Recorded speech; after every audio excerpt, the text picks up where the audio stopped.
¿Qué tal, compañeros de Cuarta República? Me da mucho gusto saludarlos, a Daniel, a Joaco, a Madame Kika y todo el equipo de admirables presentadores, productores, periodistas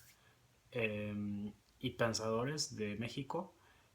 Bueno, les quiero mandar un comentario después de haber visto el excelentísimo reportaje de Guerra Híbrida y así como las súper interesantes y pertinentes reflexiones al respecto que se hicieron en el programa de este sábado. Y bueno, como tuve un problema y no pude asistir, me gustaría compartirles esta reflexión que sería quizás una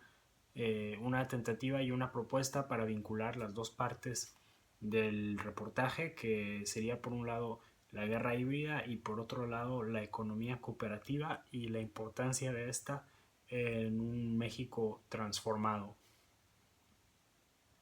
Creo que bueno, algo que debe ser muy importante para nosotros y es algo que ustedes afortunadamente están haciendo muy bien tiene que ver con la politización, que no es lo mismo que polarización de la sociedad. Es decir, que el pueblo de México reflexione y piense cuáles son las relaciones de poder en la sociedad y cómo nos afectan y cómo nosotros nos posicionamos tomando en cuenta que existen esas relaciones de poder, que no todo el mundo tiene la misma capacidad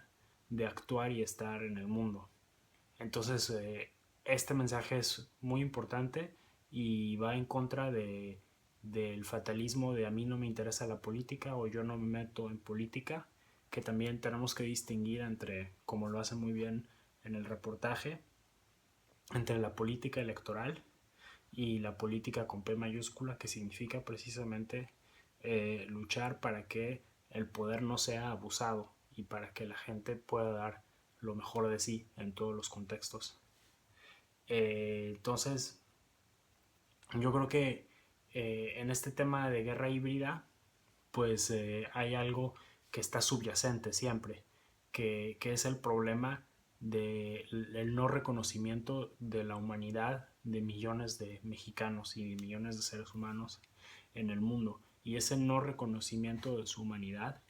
tiene que ver con el papel económico que se les da a las personas. Es decir, o sea, a las personas, hay millones de personas que no son tratadas como personas, sino son tratadas como mercancías que pueden explotarse y exprimirse y cuando no sirven descartarse de la forma más vil posible.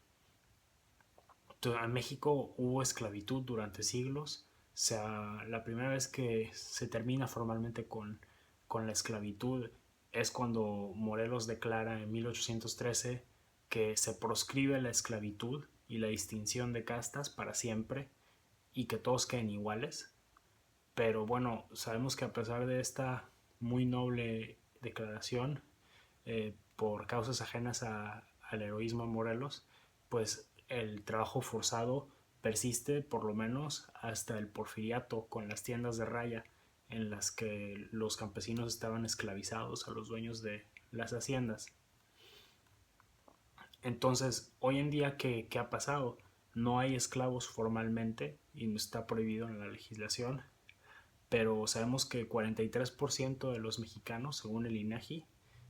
no tienen seguro social, están en la economía informal y eso no significa que no trabajen, al contrario, es gente muy trabajadora que hace muchísimas cosas, como las que enseña precisamente Daniel en el documental, el señor que volea los zapatos, se la pasa trabajando todo el día y bueno, muy probablemente no cotiza al seguro social. Y se ve el señor de una cierta edad ya, quizás en realidad si hubiera cotizado y hubiera tenido los derechos que tienen otros trabajadores, y el señor podría estar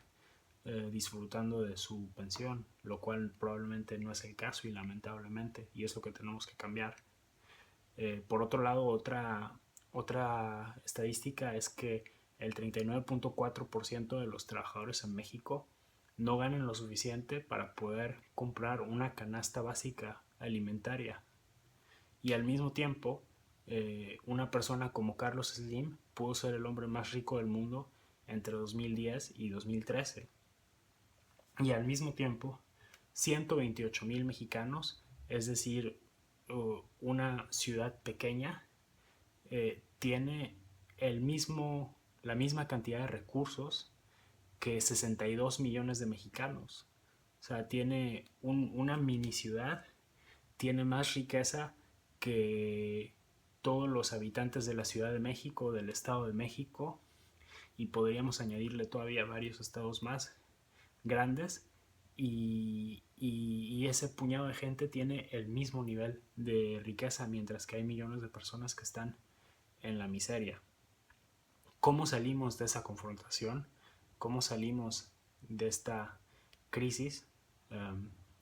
Pues un señor barbudo decía en un libro del siglo pasado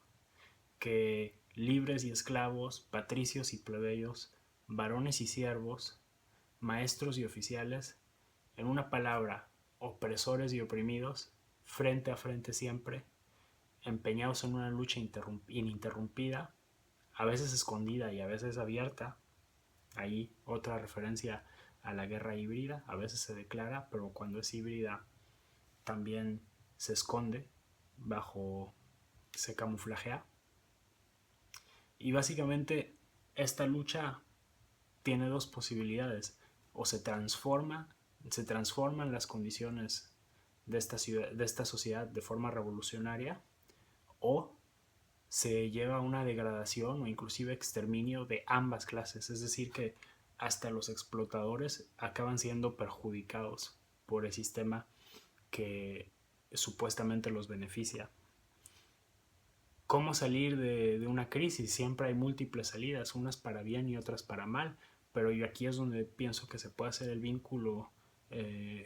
se puede ahondar en ese vínculo que está implícito entre la economía cooperativa y la resistencia a la guerra híbrida y a la victoria en la guerra híbrida. ¿Por qué? No sé si yo creo que aquí esto hay que siempre insistir, porque yo tengo que confesar que mi conciencia de la importancia de la economía cooperativa es reciente, es algo de apenas 5 años, gracias al profesor Richard Wolff, que habla mucho al respecto en su programa de democracia en el trabajo. Yo no entendía porque no se habla de las cooperativas. ¿Cuál es la diferencia entre una empresa cooperativa y una empresa privada? Bueno, para los que eran como yo y a los que son como yo y que no sabían o no estaban suficientemente conscientes de lo que implica la diferencia, es que en una empresa cooperativa los trabajadores también son los dueños de la empresa, y por lo tanto las decisiones sobre qué hacer, cómo hacerlo, en qué tiempo y en qué forma se toman en conjunto, y esto cambia todo. El ejemplo de la cooperativa Cruz Azul, que yo ni sabía que era cooperativa, y yo creo que no es casualidad, y yo creo que millones de personas en México no saben que Cementos Cruz Azul es una cooperativa. Generalmente esto es así porque estamos en un clima muy hostil a las alternativas. Es decir que, por un lado, los amos, los dueños, pues no se pueden imaginar muchas veces un mundo en el que su valor como personas no venga de la explotación y el abuso de sus trabajadores. Y desgraciadamente también hay muchas personas que se encuentran en situación de opresión y tienen miedo a querer dejar de ser esclavos. Pero este ejemplo bellísimo de cómo los trabajadores de la cooperativa lograron recuperar su empresa, me parece que es una excelente noticia. Y bueno, queda claro que las condiciones de trabajo y el bienestar social en las áreas en las que está implantada esta cooperativa van a ser transformadoras, van a crear lazos sociales, van a permitir bienestar social, conciencia, y es algo que tenemos que potenciar. Entonces, felicito a los socios trabajadores de la cooperativa Cruz Azul y espero que aprovechemos este momento histórico para realmente impulsar el desarrollo de la economía cooperativa en México ya que, pues como decía, esto va a generar un bienestar muy importante y va a permitir el tipo de relaciones y el tipo de desarrollo económico, tecnológico, social que permitirá pues que precisamente tengamos mayor probabilidad de resistir a las intentonas de desestabilización eh, que está sufriendo nuestro país y que seguirá sufriendo porque hay mucha resistencia al cambio. Entonces, felicito a todas las personas en Cuarta República por estar haciendo lo que les corresponde y más para que estos cambios sean para bien y que pues podamos avanzar al máximo y evitar retrocesos como precisamente el de Chile que se menciona y que pues no debe de ser el destino de México. Tenemos que seguir luchando para que ese sufrimiento y para que esa exclusión que hemos vivido desde hace tantas décadas desaparezca y se reduzca al máximo. Muchas gracias, les mando un saludo y un fuerte abrazo.